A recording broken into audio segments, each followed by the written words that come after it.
السلام علیکم ورحمۃ اللہ وبرکاتہ۔ اعوذ باللہ من الشیطان الرجیم، بسم اللہ الرحمن الرحیم۔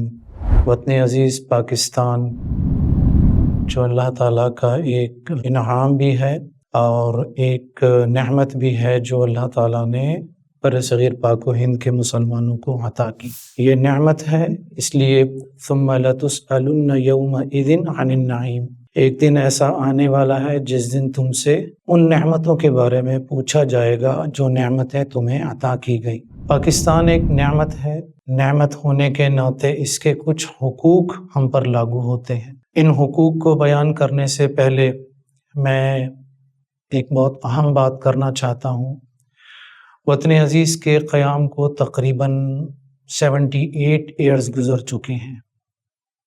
آئی تھنک اب ہمیں اس فضول اور لا یعنی موضوع سے باہر آ جانا چاہیے کہ پاکستان اگر نہ بنتا تو پاکستان، ہندوستان، بنگلہ دیش، نیپال، اس کے مسلمان مل کر ایک بہت بڑی طاقت بن سکتے تھے۔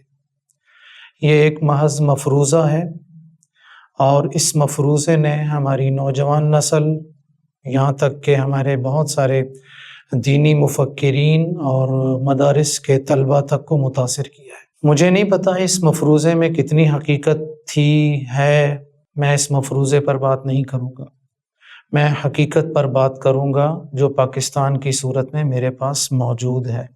الحمدللہ، تو پاکستان ایک حقیقت ہے۔ اس حقیقت کو جانتے ہوئے میں اپنے نوجوان ساتھیوں سے، خواہ ان کا تعلق دینی مدارس سے ہو یا کالج یونیورسٹیز سے ہو، میں ان دونوں سے مخاطب ہوں۔ اس کے علاوہ وطن عزیز کا ہر باسی میری اس گفتگو کا مخاطب ہو سکتا ہے۔ ہم پر جو حقوق لاگو ہوتے ہیں ان میں سب سے پہلا جو حق ہے وہ ہمارے لیے لازم ہے کہ ہم نسل نو کو یہ بتائیں کہ پاکستان کیسے قائم ہوا تھا۔ پاکستان کی بنیاد لا الہ الا اللہ پر تھی، جو ایک جذباتی نعرہ نہیں تھا۔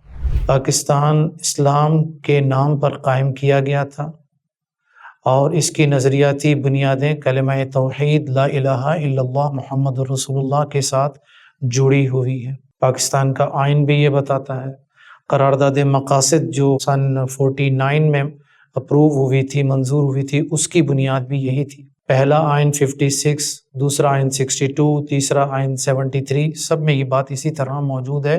تو ہمیں اپنی نوجوان نسل کو یہ بتانا ہوگا کہ پاکستان کن حالات میں وجود میں آیا تھا اور مسلمانوں نے کن مشکلات کا سامنا کیا تھا، کس طریقے سے ہماری ماؤں، بہنوں اور بیٹیوں نے اپنی جان، مال، عزت کی قربانیاں دی تھی۔ تو یہ اس اعتبار سے بہت بڑی نعمت ہمارے سامنے آتی ہے۔ ہماری نسل نو کو پاکستان کے قیام کی بنیاد، اس کا اسلام سے تعلق، اس کا اسلامی تشخص چونکہ ان کے نالج میں نہیں ہے، لہٰذا وہ اس نعمت کی قدر نہیں کرتے اور نظریہ پاکستان کے خلاف یا سالمیت پاکستان کے خلاف جو چیز ان کو ملتی ہے سوشل میڈیا پر، وہ اس پر تہمت اور طعن و تشنیع کے انداز میں شروع ہو جاتے ہیں۔ دوسری بات، پاکستان کا اسلامی تشخص کو پہچانیے۔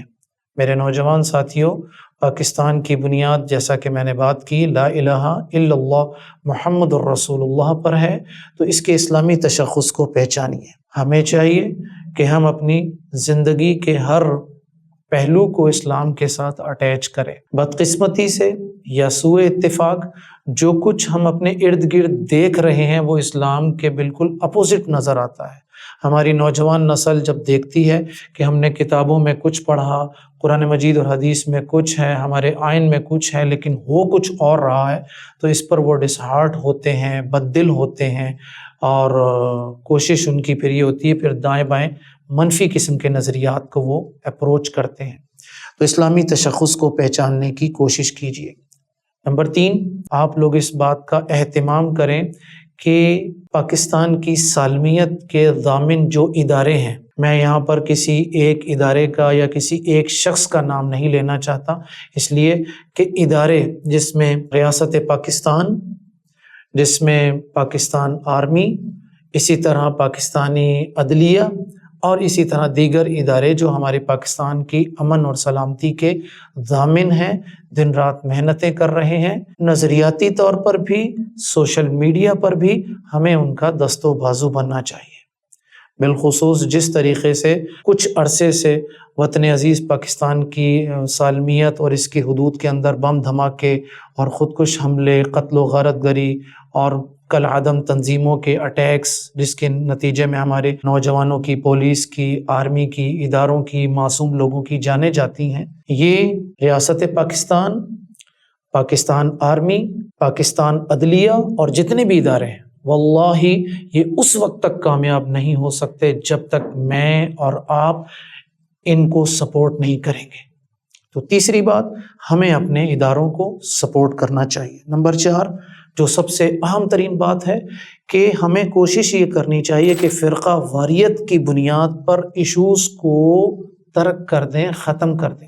وَاعْتَصِمُوا بِحَبْلِ اللَّهِ جَمِيعًا وَلَا تَفَرَّقُوا، اسلام کی ہر عبادت، ہر دعا، ہر کیفیت اجتماعیت کی مظہر ہے۔ تو بھائی ہمارے فقہی اختلافات جو ہیں وہ ہم اپنے آپ تک رکھیں، اور جو کیفیات اجتماعیت کی مظہر ہیں اس کی بنیاد پر ہمیں آنا چاہیے۔ مثال کے طور پر نماز سب متفق ہیں، دفاع صحابہ سب متفق ہیں، روزہ سب متفق ہیں، زکوٰۃ سب متفق ہیں، پاکستان سے محبت سب متفق ہیں۔ تو بھائی محبت کے انداز میں آپ اپنی اپروچ کے مطابق لیجئے، لیکن فرقہ واریت، جماعت بندی اور تفرقہ، ان طرح کی چیزوں سے اجتناب کیجیے، ایسی ہر بات کو دور کیجیے۔ اسلام نے، قرآن مجید نے، حدیث رسول نے اس کو سخت ناپسند کیا ہے۔ آپ کو صحابہ کے مابین سیاسی معاملات میں اختلاف رائے ضرور نظر آئے گا، لیکن وہاں جماعت بندی، حزبیت، فرقہ واریت نظر نہیں آئے گی۔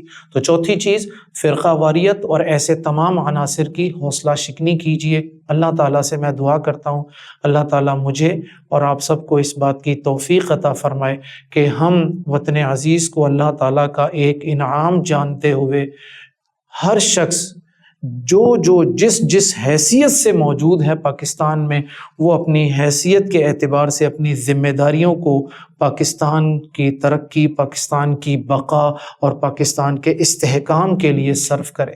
جزاکم اللہ خیر۔ السلام علیکم ورحمۃ اللہ وبرکاتہ۔